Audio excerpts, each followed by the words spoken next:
Madame, monsieur, bonsoir. Au menu de questions d'actu ce soir, le point sur la situation hydrique au Maroc. À la veille de la campagne agricole, du démarrage de celle-ci bien naturellement, et en dépit des récentes précipitations, la moyenne nationale de remplissage des barrages est à peine au quart. Il s'agit ici, encore une fois, du remplissage moyen, ce qui induit que pour certains barrages, la situation est plus qu'inquiétante. Heureusement que le projet de l'autoroute de l'eau est en marche. Le tout premier tronçon, d'ailleurs, est opérationnel. Il a été inauguré le 28 août dernier. Il est prévu dans le plan national de l'eau lancé en 2020. Il relie le bassin de Sbou, excédentaire, au bassin du Bourgreg, qui est donc déficitaire. À rappeler que ce projet d'interconnexion des bassins hydrauliques du centre, en l'occurrence, concerne en plus du Bourgreg, le Sbou, Omerbé et Tensift. Mais loin de suffire, d'autres alternatives sont déjà mises en place, et pour ne rien arranger, certains observateurs tirent la sonnette d'alarme quant à d'éventuels retards dans la mise en œuvre et la réalisation des projets de dessalement de l'eau de mer. Qu'en est-il réellement ? Réponse en compagnie de nos experts dans cette émission. Ils partageront également avec nous leurs perspectives par rapport à la situation des nappes phréatiques. Bref, une émission 100% hydrique ce soir. J'accueille tout de suite, d'ailleurs, mes chers invités qui se joignent à nous par Skype depuis Casablanca, le professeur Mohamed Sinan, expert en ressources en eau et en changement climatique. Bonsoir, professeur Sinan, et merci de répondre à nos questions. Bonsoir, madame. Merci pour votre invitation. Marhaba. Se joint également à nous le président de l'Association des enseignants des sciences de la vie et de la terre, puisqu'il s'agit de changement climatique aussi, Brahim Khseri. Bonsoir et merci à vous également de vous joindre au débat. Bonsoir, c'est un grand plaisir. Première question, premier tour de table, la situation en chiffres. On parle d'un taux de remplissage d'un peu moins de 26%, professeur Sinan. Est-ce que la situation inquiète plus qu'elle l'était il y a un an ? Merci encore pour votre invitation. Donc, on peut dire que la situation elle est à peu près plus ou moins similaire.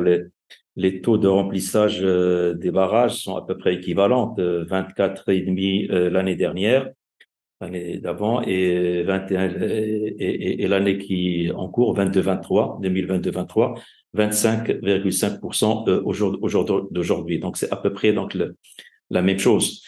Mais il y a eu des avancées par rapport à l'année d'avant, et donc je pense personnellement que la situation entre guillemets elle est plus favorable, notamment par rapport donc disons à l'eau potable, par rapport donc aux ouvrages d'eau potable. Donc on est plus disons plus armé entre guillemets par rapport donc à la sécheresse ou la qadar Allah. Donc si la sécheresse se prolonge, et on va détailler donc un peu plus donc les nouveaux ouvrages qui ont été réalisés récemment, que ce soit au niveau ressources non conventionnelles, aux ressources non conventionnelles, dont le dernier, vous l'avez cité, le transfert d'eau entre les bassins de Bourgreg, le bassin de Sebou et le bassin de Bourgreg, comme première tranche, 400 millions de mètres cubes d'eau par an.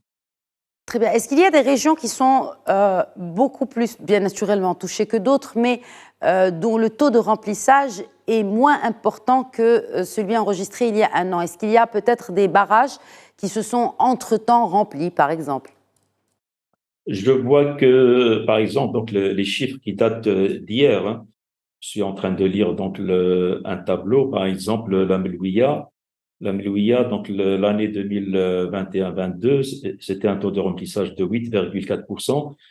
Actuellement, il est de 33%. Donc, il y a une certaine amélioration. Est-ce que cela revient aussi au fait qu'on n'utilise plus ces eaux-là pour irriguer ? Sûrement, donc il y a plusieurs paramètres. Donc il y a donc les précipitations, donc surtout les précipitations qui cette année étaient l'année 2022-23 et un peu plus disons généreuse que l'année 21-22. Mais il y a aussi sûrement ce que vous venez de dire, à savoir donc l'utilisation des eaux non conventionnelles au lieu des eaux conventionnelles. Les eaux des barrages, par exemple. Très bien. Sir Khseri, je vous poserai la même question, Est-ce qu'on voyait venir les choses? Est-ce que finalement, on était déjà préparé à ce qu'il y ait ces années de sécheresse qui se suivent? L'Aqdarlah, comme l'a dit professeur Sinan, que cette année soit aussi sèche que l'année passée, mais en tout cas, est-ce qu'on l'a vu venir et est-ce que finalement on a accusé un certain retard par rapport à la maintenance des barrages, par rapport à d'autres aspects liés encore une fois à ce taux de remplissage des barrages? Oui, c'est sûr que on l'a dit et on le redit, le Maroc se trouve dans un point chaud du point de vue climatique. Et ce point chaud au niveau méditerranéen et mondial, je veux dire depuis, à travers l'ensemble des rapports du GIEC et l'ensemble des rapports qui ont été publiés, des scénarios qui ont été projetés, ça fait 27 ans que tout le monde parle que les changements climatiques, ils auront un impact de plus en plus sévère sur l'ensemble des pays du monde. On parle dans le dernier rapport de WRI de presque 4 milliards qui sont vraiment en situation. Il y a presque une vingtaine de pays. Donc ça, c'était pratiquement connu et reconnu dans les différents COP, dans les différents rapports internationaux. Aussi, la société civile environnementale marocaine n'a cessé de le répéter. C'est 4 milliards de personnes à l'échelle mondiale, 25 pays confrontés au stress hydrique extrêmement élevé. Mais ces pénuries d'eau, comme on a dit, malheureusement, la majorité des responsables, des décideurs au niveau d'un certain nombre de pays, même les pays du Nord, ils ont essayé de voir que c'est une perturbation climatique qui peut vraiment être rattrapée rapidement par quelques mois de sécheresse, puis il y aura les précipitations qui permettent de recharger la nappe, c'est-à-dire d'approvisionner les barrages. Qu'est-ce qui vous fait dire que des mois de précipitation pourraient recharger des nappes phréatiques, Cercé? Parce que de toute façon, on devait justement aborder la question des nappes phréatiques juste après, mais vous avez dit quelques mois seulement. Est-ce que vous pensez, vous en tant qu'expert, n'est-ce pas, qu'il suffit d'avoir quelques mois de précipitation, quelques semaines de précipitation pour renflouer, j'ai envie de dire, ces nappes phréatiques tellement pompées depuis plusieurs années? Oui, ce que je voulais dire, c'est un petit peu, c'est la représentation culturelle des décideurs d'un certain nombre d'acteurs, mais aussi des citoyens, qui est totalement fausse. Et c'est ça ce qui a fait le retard qui a été enregistré par rapport à l'ensemble des alertes qui ont été données par le comité scientifique au niveau mondial et au niveau national. Et je salue notre ami Sissinani. On avait travaillé ensemble sur un rapport du Conseil économique, social et environnemental et on parlait déjà des difficultés et des problèmes et des retards, que ce soit dans les commissions qui ne sont pas réunies alors qu'ils sont essentiels pour arbitrer. On avait parlé aussi de la nappe. La nappe ne peut pas être rechargée avec la même vitesse et le même rythme qu'elle est exploitée. Et aussi, on ne peut pas vraiment croire que l'agriculture et l'approvisionnement son approvisionnement avec 85% des quantités d'eau, ce sont vraiment des quantités énormes que ça peut continuer à essayer d'avoir la représentation qu'une entreprise agricole ait les mêmes spécificités qu'une entreprise industrielle ou autre. Il faut absolument comprendre que tout ce qui exploite, n'importe quelle entreprise, que ce soit touristique, industrielle ou agricole, qui exploite l'eau, il est en train d'exploiter une ressource limitée, une ressource commune, et donc on n'a pas le droit de planifier vraiment uniquement l'augmentation d'exploitation, de création de richesses et d'emplois, sans tenir compte d'abord la quantité disponible et aussi bien pour une année que pour 5 à 10 ans prochaines, toujours en essayant d'avoir les scénarios, non pas les plus pessimistes ni les plus optimistes, mais au moins avoir des scénarios réalistes. Réalistes, oui. Dans ce cas-là, ça n'a pas été le cas, parce que lorsqu'on a eu le stress hydrique vraiment très sévère en une année, ça ne veut pas dire qu'une année d'avant, d'ailleurs, la même année où on a le stress hydrique, on a le niveau d'exportation des produits agricoles qui augmente. Et on a aussi que les dispositions n'ont pas fonctionné, que ce soit pour le potable, que ce soit pour l'eau d'agriculture. Et donc, il y a un problème. Ce que vous dites, en fait, et là, vraiment, on touche le fond du problème, Circeri, c'est que là, on ne s'est attaqué ni à la problématique de l'offre, ni à celle de la demande, ou pas assez à l'offre, mais pas du tout à la problématique de la demande. Oui, ce que je dis, c'est que vraiment, l'offre, elle a des limites. Le nombre de barrages au Maroc, il est très important. Il nous a permis d'avoir vraiment une continuité jusqu'à présent pour le potable, avec 100% d'adduction d'eau potable dans les villes, presque plus de 90% dans les villages et dans le milieu rural. Mais on a planifié pour 1 million d'hectares, on a atteint presque 2 millions de hectares d'espace irrigué, mais tout ça vraiment n'a pas été suivi d'une étude d'évaluation, étude d'impact et de débat au niveau national, mais surtout au niveau de chaque territoire, parce que la réalité change d'un territoire à un autre. Et tout ça, lorsqu'on n'écoute pas la voix de la science, lorsqu'on n'écoute pas, on peut avoir des surprises où l'intervention devient, heureusement qu'on a le ministre de l'équipement actuel et de l'eau. On a aussi, heureusement, la DGCT avec des interventions qui ont été vraiment très rapides pour régler le problème d'abord de l'offre.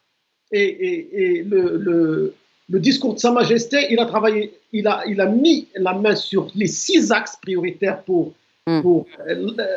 l'urgence et pour la phase du moyen c'est-à-dire du court et moyen terme. Et donc là, il faut absolument, on a vu le transfert de l'eau, on a vu la politique des barrages, on a vu le budget augmenter, on a vu aussi l'accélération des projets de dessalement. Tout ça, ce sont des solutions qui permettent de régler le problème d'offre, mais ils ne sont pas suffisantes s'ils ne sont pas suivis d'autres actions sur lesquelles on doit en parler. Et d'ailleurs, le ministre, il vient de lancer l'étude avec l'ADI sur le prix de l'eau, qui est essentiel pour comprendre est-ce qu'on est gagnant ou perdant dans tel projet d'investissement, tel projet économique ou non. Et donc, dans quel cas l'État doit agir. Et il faut absolument revoir le modèle pour que l'État joue son rôle de régulation, d'arbitrage, mais aussi de préservation et de conservation de la ressource vitale, qui est une ressource partagée. Voilà, oui, là vous avez mis le doigt vraiment sur 2 ou 3 problématiques majeures, Circeri. D'ailleurs, vous avez évoqué ce discours de Sa Majesté à l'occasion de l'ouverture de la session parlementaire. Nous sommes d'ailleurs à une semaine, à 10 jours de l'ouverture de la session parlementaire 2023. C'était le 14 octobre 2022. Et il disait justement dans son discours, je cite cet extrait du discours du souverain. Troisièmement, donc, il est essentiel de garder à l'esprit que la question de l'eau n'est pas l'affaire exclusive d'une politique sectorielle isolée, mais qu'elle constitue une préoccupation commune à de nombreux secteurs. Ce qui m'amène aussi à ce message adressé par le souverain à l'occasion, c'était déjà il y a 22 ans, c'était à l'occasion du lancement de la 9e session du Conseil supérieur de l'eau et du climat. Et il était déjà question, et le souverain rappelait déjà la spécificité aride de notre pays. Et il disait, je le cite encore une fois, ça c'était en 2001, le temps est donc venu pour nous de changer radicalement notre perception, notre attitude à l'égard de l'eau à travers la gestion de la demande de cette ressource et la rationalisation de sa consommation. Il est important en outre de poursuivre les efforts qui sont engagés pour mobiliser toutes les ressources hydriques mobilisables. Fin de citation. Alors justement, on a ce discours de 2001. 2022, c'était vraiment l'appel d'urgence aussi de Sa Majesté. Professeur Sinan, il s'est passé beaucoup de temps entre les deux, mais on a l'impression qu'on se retrouve un peu dans la même situation de 2001. Jusqu'à quelle mesure vous pouvez nous dire que non, en fait, non, les choses se sont améliorées depuis 2001? Globalement, on ne peut pas dire que notre pays n'avance pas dans le secteur de l'eau. C'est un secteur qui est très difficile. Notre pays, il fait partie des pays, entre guillemets, les plus pauvres en ressources en eau. Si on regarde le ratio des ressources en eau que reçoit le Maroc, dont dispose le Maroc, 22 milliards sur à peu près 35-40 millions d'habitants, on est à quelque chose comme 600 mètres cubes par an par habitant, et toutes les tendances montrent que ce ratio va encore baisser. Donc, on fait partie des pays dont le ratio est le plus faible. Et donc, ça demande donc un effort beaucoup plus important que dans les pays où ils ont ce ratio élevé naturellement, avec les précipitations, les ressources en eau superficielles, etc., etc.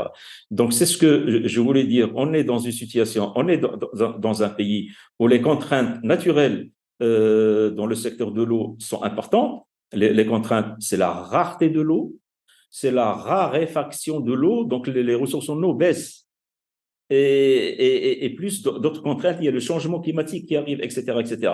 Donc, ce que je voulais dire, c'est que grâce à l'effort que fait le Maroc et les Marocains, donc la situation n'est pas, disons, catastrophique. Mais ça ne veut pas dire qu'il n'y a pas de difficultés. Même la Direction générale de l'hydraulique, il précise qu'il y a eu des difficultés d'approvisionnement en eau potable dans certains bassins déficitaires, très déficitaires en ressources en eau. Et l'infrastructure dont dispose le Maroc, c'est ça qui a permis qu'on ne soit pas dans une situation, disons, catastrophique. Mais ça ne veut pas dire que tout est parfait, que tout est facile. Non. Mais de toute façon, justement, c'est pour ça qu'on a parlé tout à l'heure, Cerceri l'a évoqué en premier d'ailleurs, ce discours de Sa Majesté le Roi Mohammed VI, il y a tout juste un an. Et c'était vraiment une sonnette d'alarme sur l'état actuel de nos ressources hydriques, sur le stress hydrique structurel que vit notre pays, sur la responsabilité et le devoir de vérité du gouvernement, des institutions, mais aussi des citoyens par rapport à ces ressources hydriques. C'est ce que nous discutons aujourd'hui. Alors, puisqu'on parle des nappes phréatiques, c'est votre spécialité, comme vous avez bien voulu le rappeler, Sinen. Où en sont nos nappes phréatiques? Quelle est la situation aujourd'hui des principales nappes phréatiques du royaume? La situation, on peut dire qu'elle est mauvaise et parfois très mauvaise. Je peux vous citer des exemples précis. La nappe qu'on appelle profonde de Fès Meknès, la nappe de Seyss, c'est une nappe qui est profonde. Dire pour y accéder, il faut creuser parfois plusieurs centaines de mètres, et pourtant son niveau a baissé par rapport au niveau naturel sur les 30 dernières années de pratiquement 100 mètres. Donc, c'est une situation qui est critique. Il y a le Haouz aussi, donc le niveau a baissé par rapport au niveau naturel de 30 mètres, 20 mètres, ça dépend des régions. La région de Sousse, la région de Gardanne, le niveau a baissé de plus de 70 mètres par rapport donc au niveau naturel. Donc, et d'autres nappes. Et ça, c'est quoi? C'est la conséquence de ce qu'on appelle la surexploitation. C'est quoi la surexploitation? C'est-à-dire on exploite plus que ce qu'on a, plus que ce qui arrive à la nappe. À la nappe, donc, il arrive en moyenne 4 milliards de mètres cubes d'eau par an, en moyenne calculée sur de nombreuses années. Et nous, on prélève aujourd'hui une moyenne de 5 milliards.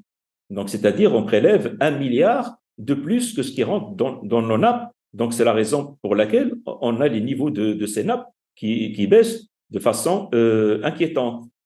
Et les conséquences, c'est quoi?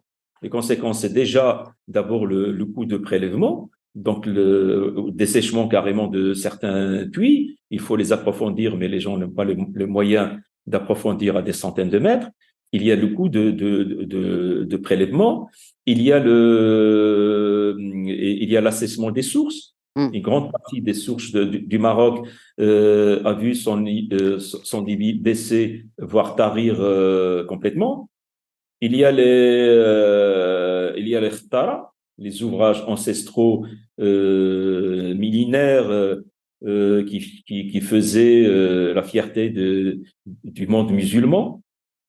Au Maroc, ces khtara, c'est des galeries souterraines réalisées par l'homme avec un H, chaque galerie, parfois c'est des dizaines d'années, et qui permettait à l'eau de sortir d'une galerie naturelle qui amène l'eau jusqu'à la surface du sol. C'est comme si on crée une source de façon artificielle. Bah, c'est Htara, donc qui permet à des milliers, des dizaines de milliers de gens de vivre avec l'agriculture et tout ça. Dans la région de Marrakech, j'ai un graphe qui montre que dans les années 70, il permettait de débiter 100 millions de mètres cubes d'eau par an. 100 millions de mètres cubes d'eau par an qui venaient naturellement à la surface du sol grâce à ces galeries.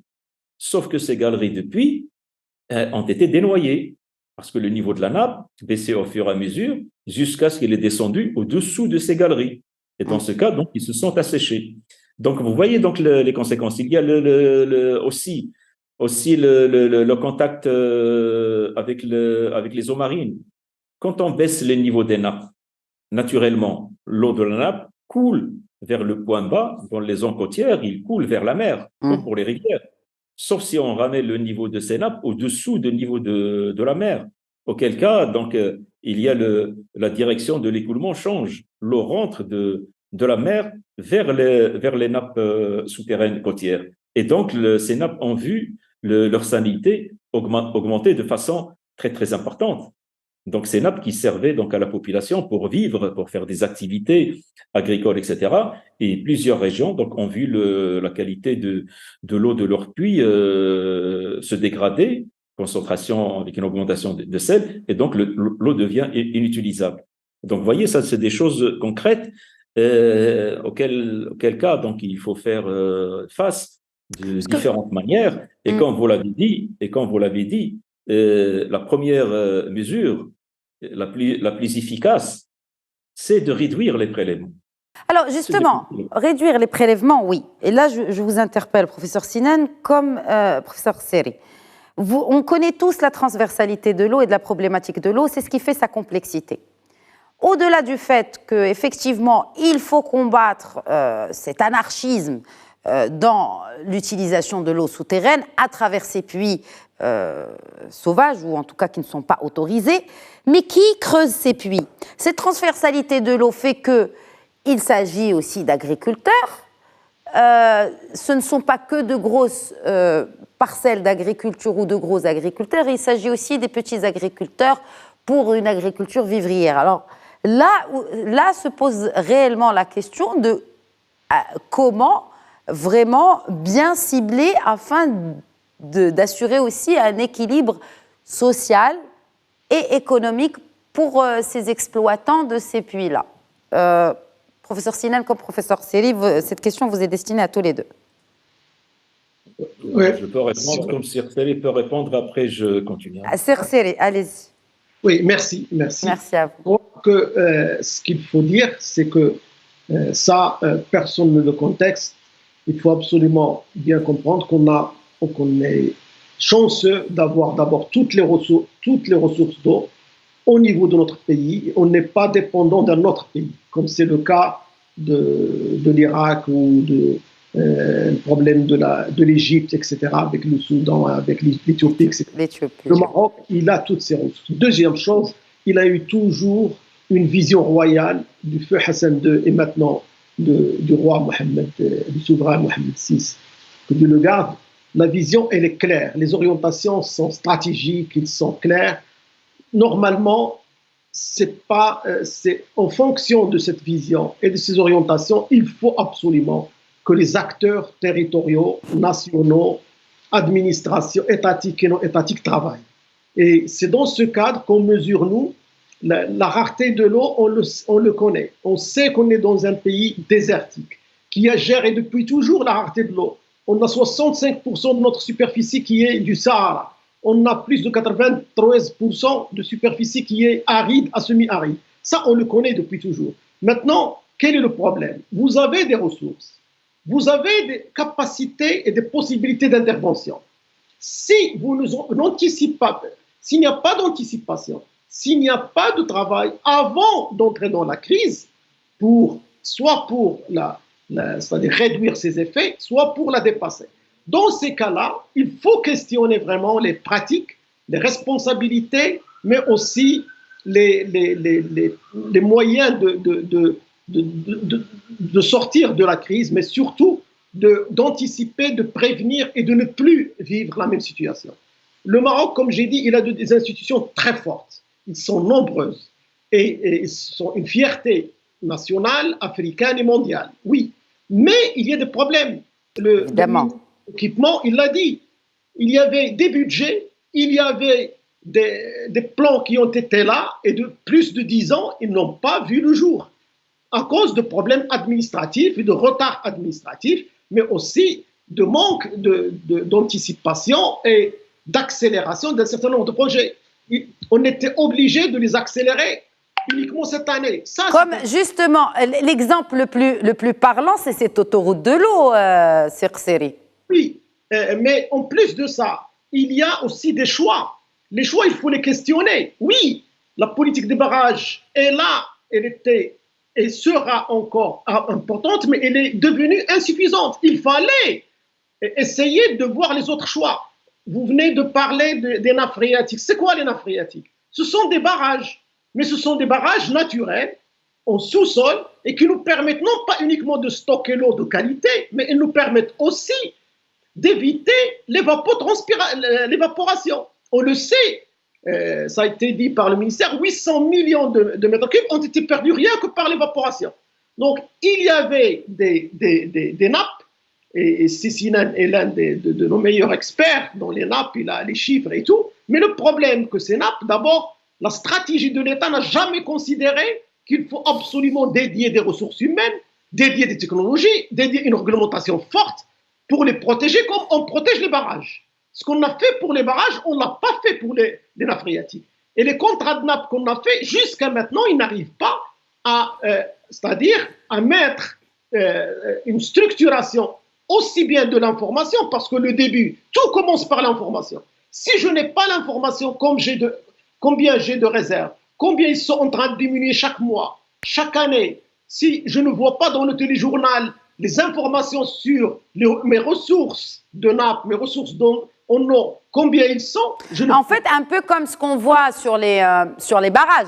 C'est-à-dire, ce que vous dites, c'est comme nous le faisons d'ailleurs dans nos journaux télévisés. Voilà, chaque 2 mois, chaque 3 mois, peut-être chaque mois même, on donne l'état de remplissage de nos barrages et de temps. 30%, 25%, 60%. Mais il faut aller au-delà. On peut aller jusqu'à... Vous pensez que c'est réaliste, parce que tout à l'heure vous parlez ni d'optimisme, ni de pessimisme, mais de réalisme. Vous pensez que c'est réaliste de donner l'état de nos nappes phréatiques aujourd'hui?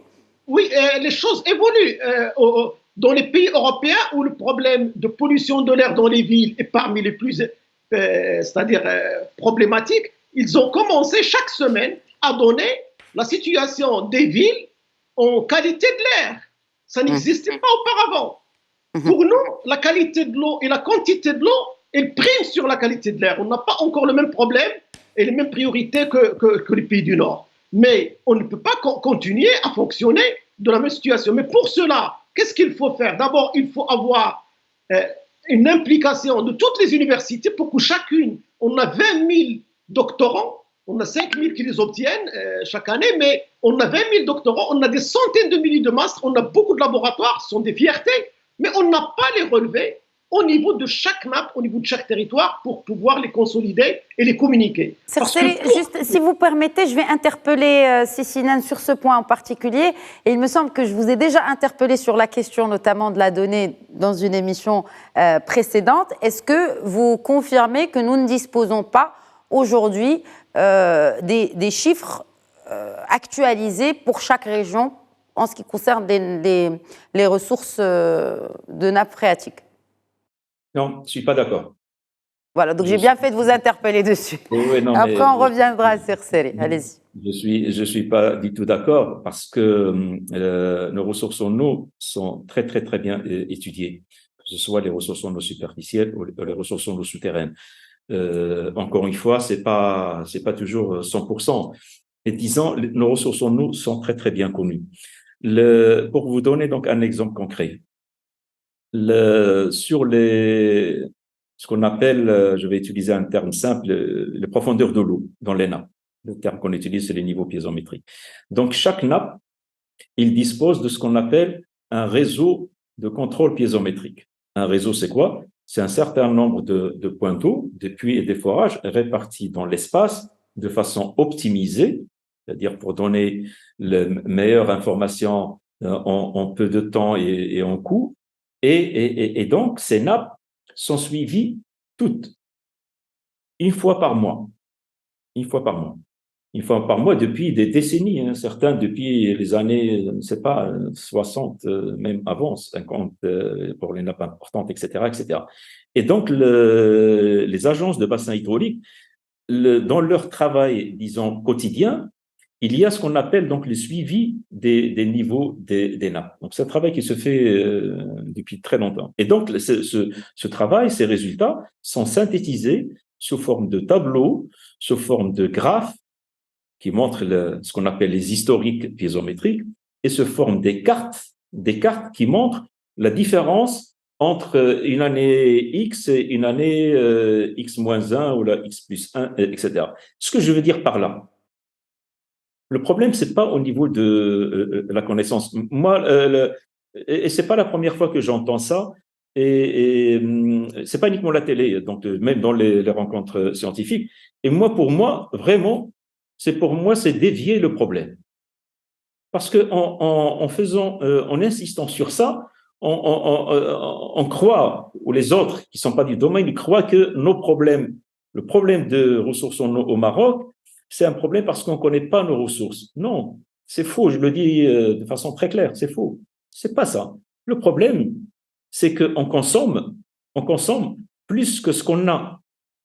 Et on sait ce qu'on a et on sait ce qu'on consomme. Donc, on sait le problème. Quand vous dites qu'est-ce qu'il faut faire juste je termine. Voilà, allez-y, je vous laisse terminer. Le problème, donc, la donnée est là, on connaît l'état de ressources. Le problème, c'est qu'est-ce qu'il faut faire? Qu'est-ce qu'il faut faire pour annuler ce déséquilibre entre les entrées et les sorties, entre nos ressources et la consommation et les consommations? C'est la vraie question. Si on revient, par exemple, la sécheresse là, que traverse notre pays, donc tout le monde sait qu'il y a des prélèvements illégaux, que ce soit des eaux superficielles ou des eaux souterraines. Donc, si, disons, on réduit, je ne vais pas dire annuler parce que je crois que c'est impossible, si on réduit de façon drastique les prélèvements illégaux, peut-être on va équilibrer. Peut-être on va équilibrer ce qu'on a, on peut le distribuer de façon officielle et de façon rationnelle, etc. Et on va donc limiter donc la baisse des niveaux de nos nappes, les débits des sources, des retara, etc., etc. Donc c'est un problème de contrôle, de prélèvement. C'est comme j'ai toujours dit, chacun de nous, le contrôleur, le compteur de sa maison n'est pas contrôlé, ben chacun de nous, en tout cas beaucoup, ils vont gaspiller l'eau. Mais du moment que leur compteur est contrôlé, ben ils font attention. Ben il faut que ça soit la même chose pour les ressources. Je pense qu'il faut contrôler aussi, et vous avez parlé tout à l'heure du coût de l'eau, cette question se pose également. Juste parce qu'il ne nous reste pas beaucoup de temps et beaucoup de points à encore discuter avec vous, messieurs, les autoroutes de l'eau, c'est une bonne solution, mais là, c'est limite. Quelles sont-elles? Et peut-être un overview rapide sur ces autoroutes de l'eau. Premier tronçon, je le disais en intro, qui a été inauguré. Et vraiment, les travaux ont été faits en un temps record, 9 mois pour tout boucler. Alors que c'est un dossier, c'est un projet, c'est un chantier, hein, c'est un méga chantier certes, mais qui est dans le pipe depuis plusieurs années. Mais l'urgence a fait, comme vous le disiez tout à l'heure, professeur Sinan, qu'on a accéléré les choses. 9 mois, ce premier tronçon est prêt entre ces deux bassins hydrauliques que sont le Sbou et le Bourgreg, si je ne me trompe pas. Oui, oui. Donc, les prochains projets et quelles sont les limites de ces autoroutes de l'eau et comment le dessalement d'eau de mer viendra compenser ces limites-là. Je commencerai peut-être par vous, professeur Kseri. Oui, merci. Je suis obligé de clarifier parce qu'il y a une ambiguïté dans la réponse qui a été donnée par Sissinen. Je sais qu'il connaît très bien les mesures des bassins. Moi aussi, je suis membre du conseil d'un bassin et tous mes collègues dans les autres bassins, on connaît très bien comment ça se fait les mesures. Mais nous, lorsqu'on travaille au niveau des localités, on a des projets de gestion intégrée des ressources en eau dans différentes localités, dans des oasis, dans des zones de montagne rurales. Et on paye les doctorants, on paye les professeurs universitaires pour nous donner l'information actualisée.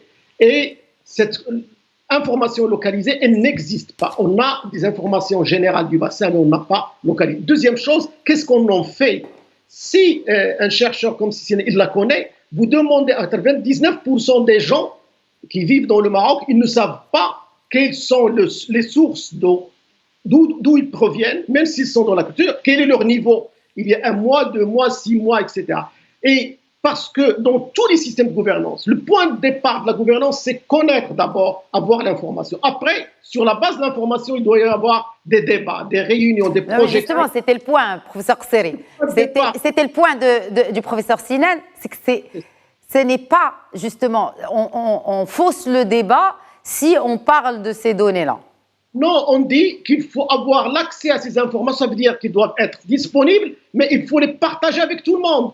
Et deuxièmement, après les avoir partagés, qu'est-ce qu'on en fait pour pouvoir engager un débat et un arbitrage pour régler le problème? Parce que lorsqu'on laisse uniquement les grands exploitants industriels, touristiques et agricoles avec l'administration, ça ne marche pas. Il faut que tous les citoyens soient conscients et participatifs. C'est pourquoi on a élaboré au niveau de certains oasis en tant qu'ASVT des projets avec l'Union européenne sur la gestion intégrée des ressources en eau. On commence par identifier les points d'eau, la quantité, les projections avec des chercheurs marocains qu'on paye et des doctorants. Et après, on commence à expliquer à la population, aux différents acteurs, un agriculteur, un exploitant. Et après, on commence à avoir débat entre cette population et les acteurs étatiques et non étatiques, les services déconcentrés, etc. Et c'est là qu'on commence à construire d'abord une vision claire et qu'on commence un travail, parce que lorsqu'on a plus de 93% d'exploitants qui sont illégaux, c'est uniquement maintenant avec ce ministère qui a travaillé avec le ministère de l'Intérieur pour d'abord pouvoir les identifier et pouvoir savoir qu'ils ne sont pas contrôlés. Et deuxièmement, parce qu'on a des outils qui ne sont pas adaptés. Lorsque j'ai 10 personnes de police de l'eau sur un bassin de 40 km², alors qu'ils n'ont pas de véritable pouvoir ni de moyens, je sais que ça ne marchera pas, ce système de surveillance. Lorsque je parle avec la charte de contrat de l'eau qui est très, très volontaire. Et donc, comme si l'eau n'appartient à personne, non, l'eau appartient à tout le monde et c'est l'État qui doit veiller à réguler l'exploitation qui est abusive ou la pollution qui est abusive. Et doit absolument permettre aux acteurs de s'asseoir autour de la table parce que c'est un bien commun. Tout ça, il y a des processus qu'on a développés. Maintenant, je crois, avec le ministère de l'Intérieur, ils sont en train de les développer. Et ça commence aussi, vous l'avez bien dit, par connaître le prix de l'eau. Lorsque j'exporte énormément et parce que j'ai les moyens, je creuse autant de puits que je veux. C'est ça. C'est pas, parce que je ne connais pas vraiment le coût de cette eau et je ne le paye pas parce qu'au Maroc, la plupart ne payent pas l'eau. Absolument, c'est cela. C'est pour ça que j'ai interpellé sur l'eau. S'il vous plaît, Kseri, juste par rapport à cette question des autoroutes de l'eau et les limites de celle-ci. Ce qu'elle offre déjà comme avantage. Oui, les autoroutes de l'eau, ils complètent parfaitement les barrages. Parce que les barrages, entre le nord, le sud, parce qu'on a 7% du territoire, qui a presque 50% et plus de quantité d'eau qui tombe. Donc il faut absolument qu'il y ait une solidarité nationale. Et là où il y a le plus d'eau, au lieu d'aller vers la mer, on la transporte vers les autres bassins. De Svou, ça va vers Bourgrec, de Bourgrec, ça va vers Ouad Omrbé. Et il y a déjà une planification qui est excellente pour essayer d'accroître ce passage de l'eau d'un bassin qui est excédent à un bassin qui est déficitaire. Mais tout ça, comme on a dit, c'est l'un des outils de l'État. Les barrages, le transfert de l'eau, la nappe phréatique, ce sont des moyens. Et parfois, s'il n'y a pas assez de pluie, on ne peut pas transférer parce qu'il n'y a pas d'excès. Mais là, la nappe phréatique, ça doit être aussi une réserve stratégique. Il faut vraiment connaître la limite où il faut réduire au maximum l'exploitation, la limite où il faut interdire l'irrigation et la limite où il faut laisser quelque chose pour l'eau potable pour les années qui sont très difficiles. Ces limites-là, on doit tous les connaître. C'est ça ce que j'ai dit tout à l'heure. Et la même chose lorsqu'on dit la recherche de la nappe, comment on doit la faire et l'augmenter, mais aussi creuser d'autres. Et je vois maintenant des petits projets avec l'Onzoa et d'autres qui creusent comme ce qu'on fait avant, donc notre fillette, c'est-à-dire des creusements. Et on a vu en Allemagne, ils ont même exploité les carrières, les anciennes carrières, pour créer des zones humides extraordinaires. Ils les ont remplies. Donc on peut créer des zones extraordinairement grandes sans être des barrages qui sont construits avec des coûts qui sont élevés, mais grâce aux mines et aux acteurs miniers qu'on a qui ont cette capacité de creuser, on peut avoir des zones de stockage beaucoup plus importantes en sol qu'au lieu de les mettre toujours entre les zones de montagne. Et ça, ce sont des processus, en ajoutant les dessalements de l'eau de mer, en ajoutant aussi l'eau de pluie, comment le collecter au niveau urbain comme au niveau rural. Donc, il y a beaucoup de procédures d'offres, mais il y a aussi les procédés de réduire la demande et réduire la pollution et réutiliser l'eau qui a été polluée. Tout ça, c'est un système. Nous, on a travaillé dans ce système beaucoup sur l'offre. Maintenant, il faut absolument travailler sur les grands projets et sur les petits projets au niveau des territoires. Alors justement, puisque vous parlez des projets, où en sommes-nous, professeur Sinan, sur les réalisations du Programme national pour l'approvisionnement en eau potable et d'irrigation, projet donc de 2020-2027, on en est où à mi-chemin? Programme, pardon, pas projet. D'accord. D'abord, juste une parenthèse, juste pour préciser un point, pas en réaction à mon ami Serceri. Anna, j'ai parlé de la connaissance. Est-ce qu'on connaît ou on ne connaît pas? Moi, je dis globalement, on connaît. Mais le problème de l'accès à la donnée, c'est autre chose. On peut avoir la donnée, on sait ce qu'il y a, mais ne pas la donner aux autres pour son utilisation. Moi, je n'ai pas parlé de ça. Moi, j'ai dit qu'on connaît globalement l'état de nos ressources et donc on a les moyens pour faire la bonne gestion, la bonne planification. C'est ce que j'ai dit. Je n'ai pas dit qu'il y a accès à l'information. Ça, c'est un autre volet. Non, mais je pense que c'est la complémentarité qu'a voulu apporter professeur Serceri. Alors, juste par rapport aux objectifs et réalisations dans le cadre du programme national d'approvisionnement en eau et pour l'irrigation, on en est où à mi-chemin? 2020-2027, nous sommes à fin 2023. Où en sommes-nous par rapport aux objectifs et aux réalisations de ce programme national et comment on avance en ce qui concerne les stations de dessalement d'eau de mer? Dernière question. Oui, donc je rappelle que le programme Plan national d'approvisionnement en eau potable d'irrigation 2020-2027 donc a plusieurs axes. Le développement de l'offre en eau, ça veut dire construire d'autres nouveaux ouvrages, la gestion de la demande et la valorisation de l'eau, donc la maîtrise de l'eau et l'amélioration de l'efficience, le renforcement de l'approvisionnement en eau potable du milieu rural, la réutilisation des eaux usées, 100 millions de mètres cubes à l'horizon donc 2027, et la communication sensibilisation. Pourquoi j'ai cité ça? Donc, je pense qu'on est tous d'accord que le Maroc, il a travaillé sur tout ça. Ça ne veut pas dire que tout est parfait, encore une fois. Le développement de l'offre, donc il y a des nouveaux barrages qui ont été réalisés, de nouveaux barrages qui ont été programmés, qui n'étaient pas programmés. La gestion de la demande et la valorisation de l'eau, donc le programme d'encouragement donc à l'économie de l'eau, donc il continue à travers l'ex-plan Maroc vert et maintenant le nouveau programme, nouvelle stratégie qui l'a remplacé. Donc on continue, quand j'ai dit quand l'État continue à aider les gens qui veulent passer de l'irrigation gravitaire consommatrice d'eau, grande consommatrice d'eau, aux techniques économes d'eau. Donc on est dans cet axe. Le renforcement de l'approvisionnement en eau potable au milieu rural, on a bien vu le milieu rural dans une année moyenne, disons, il est à plus de 90% alimenté en eau potable, à part les années exceptionnelles et dans certains bassins qu'on a cités tout à l'heure, il y a le sud, le Sousse, donc les zones déficitaires, exceptionnellement dans les années sèches, la réutilisation des eaux usées épurées, et il y a une centaine de stations qui ont été réalisées, pas dans le cadre de ce projet, mais à ce jour, donc c'est-à-dire qu'on avance, la communication, donc la sensibilisation, etc. Donc, ce que je peux dire, moi, j'ai pas les chiffres, disons, au virgule près par rapport à toutes ces réalisations, mais ce que je sais, c'est que donc on avance sur tous ces axes. Voilà ce que je peux dire. Très bien. Un mot pour clore le débat, professeur Seri, par rapport à la recherche et à l'innovation peut-être, vous qui représentez la société civile, et comment cela pourrait aider à changer de paradigme, parce qu'il est question aujourd'hui de changer de paradigme.